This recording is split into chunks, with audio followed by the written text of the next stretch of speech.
Hello everyone and welcome to another video. Today we're going to go ahead and review a fragrance that was released last year in 2016 towards the end of the year. We're talking about Pineapple Vintage Noir. Now, I just recently reviewed the classic, so you might want to go ahead and check out that video so you have some sort of reference. If not, I'll try and do my best to keep it as focused on this, but they're so similar that it's hard not to mention the other one. Anyways, so this is the box for Pineapple Vintage Noir. The original box for Classic looks like this. They both came out at roughly, I believe, the same time.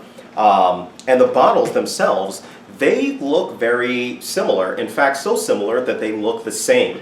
They are essentially the same bottle. The juice isn't that much different of a color. This, I guess the Noir is just a little bit darker, but the only way to tell the difference between the two is to simply look on the bottom. The bottom has the Eau de Parfum label in black, whereas the classic one has it in white. That's literally the only two ways to tell it apart. Now, to me, that's a little bit annoying just because I store my fragrances in a fridge. I don't want to have to pick it out, look at the bottom just to see what fragrance it is that I'm looking at. So, just a little bit of an annoyance from me. Now, this fragrance is available in one main size, 100 milliliter, which is going to run you about $104 retail. So it's the same as the classic version of this. All right, now let's go ahead and get right into the actual fragrance. Now, from the notes that you see on the screen, the notes are actually the exact same that they have for the classic version. The main difference is in the classic version, they describe it as a fleeting birch, whereas in this fragrance, they describe it as a birch. So what I take from that is that they amped up the woods in this fragrance and kept the notes the same. To give you a different version of Pineapple Noir.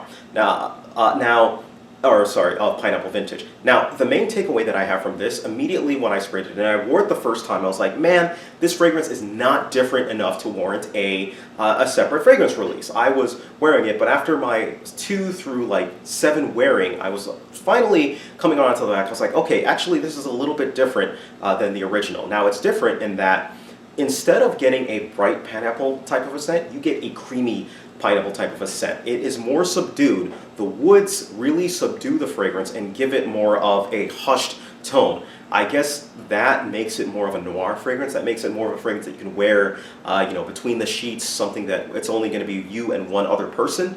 And I think it'll work perfectly fine for that. Anyways, that subdued, that creamy, pineapple-y, citrusy vibe kind of gives way to a vanilla after about 5-6 hours, gives way more to a vanilla, more to a woodsy type of a note, more to a woodsy type of a scent, and it becomes very enjoyable. Now, it does not have the power in terms of projection that the original Pineapple Vintage does. However, what Noir brings to the table is longer lasting. So it lasts longer on your skin, but it doesn't have that higher projection that it does. Now that comes with some caveats as well. That means that because people are not smelling you as well, it doesn't project as much. That means you're going to get less compliments with the Noir factor. You'll probably get more compliments with it, if you're in situations where people are right up till close to you and are smelling you. But if not for that, then you're probably not going to get that many compliments with this sucker. Now, it's a fragrance that I tend to spray about 3-4 sprays of the sucker on, about the same as the classic.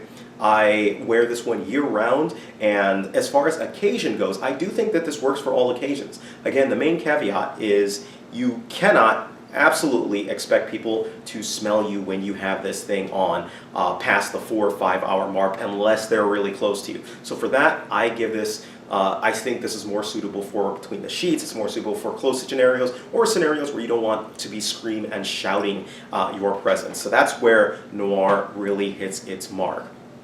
So, if I'm going to go ahead and give this fragrance a rating, I give this fragrance a rating of 4 out of 5 stars. The 2 main points and the reason why it doesn't get higher marks is 1, it still is a quote-unquote clone of Aventus, so it's not going to be completely unique on that. And 2, because of that less projection, it gets less compliments with the sucker. So those are really the only 2 points. But other than that, this is a great smelling scent. I actually like this scent better than I do the Pineapple Vintage Classic. Even though I gave the other Pineapple Vintage a higher rating, it was simply because of that compliment factor and because of how many compliments you can expect to it.